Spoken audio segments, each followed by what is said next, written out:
La prise de décision par consentement est l'une des 4 règles de la méthode sociocratique de gouvernance formalisée par Gerhard Edenbauer. Elle vise à installer l'équivalence entre les membres d'une équipe et permet de prendre des décisions robustes et partagées qui construisent le « nous » en même temps qu'elles permettent à l'équipe qui prend la décision d'avancer vers l'atteinte de son objectif. Quels sont les 2 types d'objections ?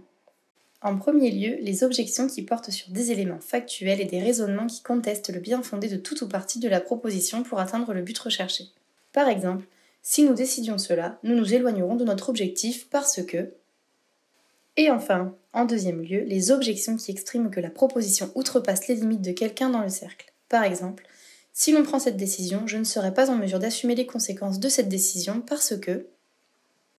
Dans les 2 cas, une objection doit être formulée et argumentée pour que l'équipe, y compris la personne qui objecte, puisse travailler à lever l'objection en amendant la proposition. Une objection n'est pas une préférence. Parfois, il n'est pas facile, même pour un facilitateur expérimenté, de le faire comprendre. Et parfois, il est difficile de distinguer si l'opposition qui s'exprime relève d'une objection véritable ou bien d'une préférence, ou d'une crainte, ou du souhait d'améliorer sans fin proposition pour atteindre la solution idéale. Le facilitateur et le groupe vont alors devoir aider la personne qui s'objecte à clarifier ses arguments, son raisonnement et ses ressentis. Quel est le processus de décision par consentement ? Le processus de prise de décision par consentement est conduit par l'animateur avec le soutien du secrétaire du cercle.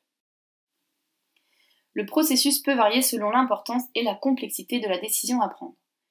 Dans le cas d'une décision très simple pour laquelle les objections ne sont guère probables, l'animateur peut se contenter, après la présentation de la proposition, de demander s'il y a une objection. On se méfiera néanmoins d'une simplification hâtive du processus qui risque d'en réduire la fécondité et l'efficacité, surtout si l'on ne maîtrise pas bien la méthode. Chaque étape du processus a sa raison d'être et il est préférable de parcourir une étape très rapidement si personne n'a rien à dire à cette étape, plutôt que de sauter une étape imprudemment et priver ainsi le groupe d'une occasion d'améliorer sa décision. Pour les décisions importantes, afin d'optimiser le travail du cercle, une proposition a été préparée qui a été envoyée aux participants à l'avance avec la proposition d'ordre du jour. Un résumé de la problématique que la proposition vise à résoudre est également joint à la proposition. Quelles sont les étapes du processus ? Étape 1. Présenter la proposition. C'est un bref rappel de la problématique et une présentation de la proposition par la personne ou le groupe qui a préparé la proposition. Question de clarification. À cette étape, il s'agit de s'assurer que la proposition est comprise par tous et ne comporte pas d'ambiguïté. Recueil des réactions à la proposition. À cette étape, il s'agit de solliciter par rondes successives les appréciations des participants. Chacun est invité à exprimer ce qu'il apprécie dans la proposition et ce qu'il n'apprécie pas, ce qui lui semble manquer ou pourrait d'ailleurs être amélioré. On ne débat pas à ce stade. Chacun exprime son point de vue qui vient enrichir la perception générale de la proposition.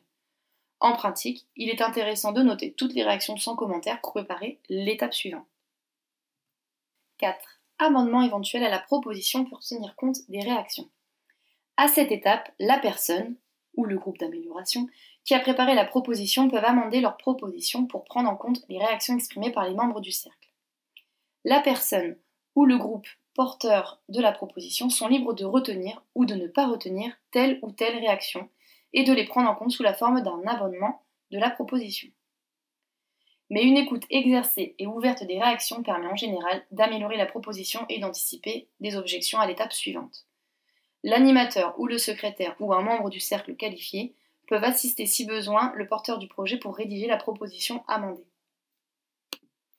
Si c'est utile, l'animateur peut autoriser une discussion ouverte, plutôt brève, entre le porteur de la proposition qui souhaite prendre en compte une réaction pour rechercher une formulation qui convienne. Cependant, quand ce cas se présente, il est souvent plus rapide et plus efficace de constituer un petit groupe autour du porteur de proposition et de mettre le cercle en pause. À retenir qu'il est très important qu'au terme de ce travail, la rédaction de la proposition amendée soit sans ambiguïté. En cas de changements importants et nombreux, il est peut-être nécessaire de réécrire toute la proposition. 5e étape, le recueil des objections. L'animateur procède à une ronde pour recueillir les objections éventuelles à la proposition amendée. En pratique, il peut commencer par faire un tour de cercle pour demander à chaque membre s'il a une objection. À cette étape, il est important que l'animateur facilite, voire encourage l'expression des objections. Une hésitation, un air dubitatif, une grimace peuvent exprimer chez un membre du cercle une objection encore peu claire. L'animateur va dans ce cas considérer que la personne a une objection, puis il le vérifiera au tour suivant. La méthode sociocratique encourage l'expression des objections qui sont considérées comme des occasions d'améliorer la proposition.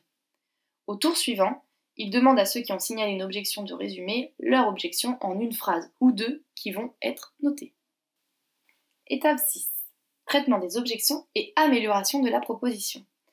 À cette étape, il faut considérer que les objections appartiennent au cercle tout en entier et pas à ceux qui l'ont formulé. Le cercle tout entier, y compris la personne qui a formulé l'objection sur laquelle on travaille, va chercher les moyens de traiter les objections et d'améliorer la proposition. C'est incontestablement l'étape délicate du processus, grandement facilitée par l'expérience du cercle et le savoir-faire de l'animateur. Après le recensement des objections, l'animateur va vérifier s'il lui semble possible de traiter les objections dans le temps prévu pour la prise de décision. Dans le cas contraire, il va interpeller le cercle sur cette question. Le cercle peut alors décider de bouleverser son ordre du jour pour parvenir à une décision ou de confier à un groupe d'amélioration de reprendre la proposition en tenant compte des objections. Dans tous les cas, une objection doit être présentée de façon suffisamment claire pour que les membres du cercle la comprennent ou puissent participer à sa clarification. Mais il faut parfois aider le porteur d'une objection qui ne ressent dans un premier temps qu'un malaise à mettre des mots sur son ressenti. Dans tous les cas, le cercle doit comprendre l'objection. Une objection n'est pas l'expression d'une préférence. Ce n'est pas non plus un droit de veto. Le cercle et son animateur font progressivement l'apprentissage de ce qu'est une objection et de façon à la traiter en objection. Pour terminer sur ce point, le traitement d'une objection peut conduire à une bonification de la proposition en prenant en compte l'objection, au retrait de l'objection par le porteur dont la réflexion évolue avec celle du cercle, à la mise en évidence que l'objection n'en est pas une, au report de la décision si le temps et le moyen disponibles ne permettent pas de traiter l'objection dans le cadre prévu. 7e étape, obtention du consentement formel de tous les membres du cercle. À l'issue du traitement des objections, même s'il s'apparaît que toutes les objections ont été traitées, l'animateur va solliciter formellement le consentement de chaque membre du cercle. Si la proposition a été fortement modifiée pendant le travail de traitement des objections, il aura au préalable demandé au secrétaire de rédiger à nouveau la proposition dans sa forme finale. Étape 8. Célébration du travail accompli. Quand on a bien travaillé ensemble, il est gratifiant, reposant et dynamisant de se le dire et de le célébrer avant de passer au point suivant à l'ordre du jour. 9e et dernière étape, inscription de la décision au cahier de bord du cercle. C'est le travail du secrétaire, après la réunion, d'inscrire la décision prise au cahier de bord du cercle, où elle pourra être consultée par les membres du cercle, mais aussi par les membres des autres cercles, auxquels le cercle est relié.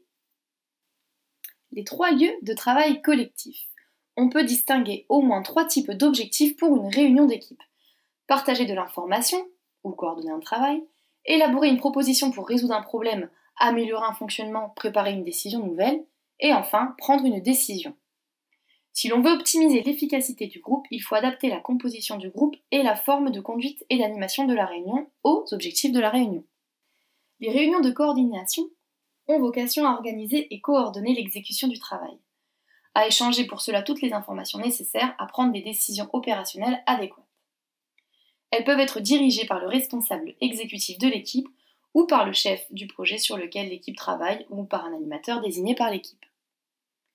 Les groupes d'amélioration ont vocation à rechercher des solutions à des problématiques qui peuvent concerner aussi bien des aspects de pilotage stratégique que des aspects opérationnels. Idéalement, ils sont composés sur mesure pour une problématique particulière et ils n'ont pas de pouvoir de décision. Ils préparent des propositions. Enfin, les cercles de décision ont vocation à prendre des décisions qui ont un impact significatif et durable sur le fonctionnement d'une équipe, d'un service, d'un département ou de toute organisation. Toutes les personnes concernées par la décision y sont présentées ou représentées, c'est dans ce cadre que le processus de décision par consentement trouve toute sa pertinence.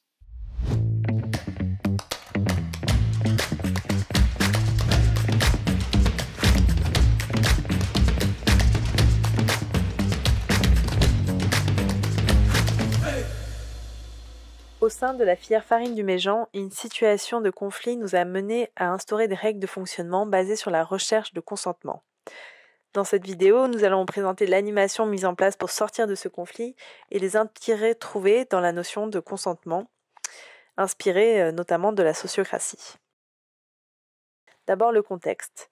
Lors de la 2e année de la vie du collectif, une situation de conflit apparaît entre agriculteurs bio et conventionnels qui bloque les échanges et les avancées dans la structuration de cette filière.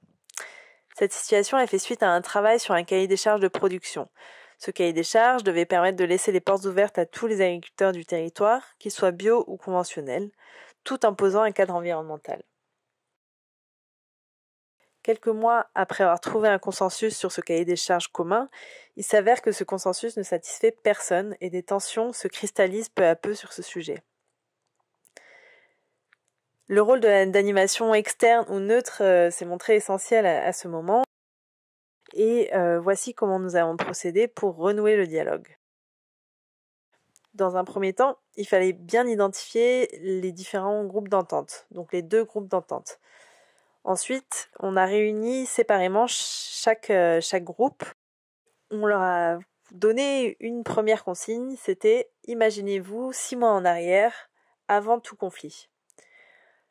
Donc ça, c'était la première base pour réfléchir de manière plus fertile que avec un conflit en tête. Ensuite, chaque groupe a pu avancer, préciser, détailler son projet stratégique. Donc, c'est-à-dire définir les valeurs qui les réunissent, les objectifs qu'ils identifient, la vision qu'ils ont du projet à court terme ou à moyen terme. Et dernier point dans ce premier travail des groupes, c'était d'identifier les points de convergence, les points pour lesquels l'entente entre les 2 groupes était forcément nécessaire. C'est-à-dire un point sur lequel l'action d'un des groupes pouvait entraîner des préjudices pour l'action de l'autre groupe. Donc une fois que toutes ces bases étaient posées, chaque groupe a pu avancer dans le développement de son projet, commencer à mettre en place des actions tant qu'elles n'engendraient pas de préjudice pour l'autre groupe. Et après 6 mois de cette animation, chaque groupe après avoir bien pris confiance dans son projet et avoir retrouvé la motivation, se réunit pour une mise en commun des avancées.